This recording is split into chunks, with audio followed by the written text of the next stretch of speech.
Richard Pidcock, Central Alliance. We're using earthworks data for infrastructure largely, so we're working with infrastructure clients in rail and highways and also asset owners, particularly for historic assets like spoil tips. And we're using earthworks data to map soil moisture, and then using that by combining it with other data sets such as LiDAR and digital elevation models to extract more value and identify where we've got high susceptibility areas in terms of geohazards and in particular landslide assessments.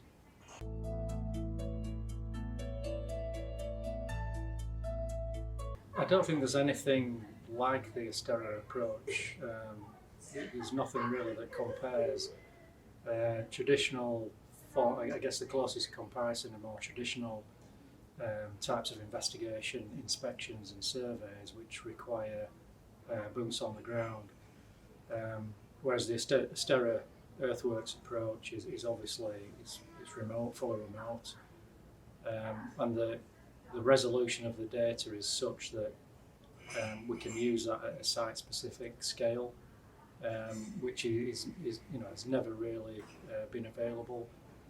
So in terms of remote sensing techniques, we've now got a resolution of data that is really usable for geohazard assessment on infrastructure and for assets.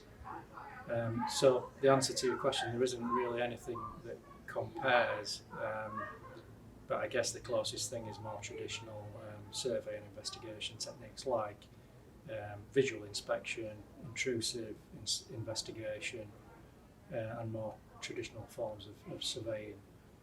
But that obviously requires a lot of resource on site. So there's clear advantages, particularly in the situation that we've been in through COVID, and also the move towards more remote methods of analysing assets with respect to resilience to climate change.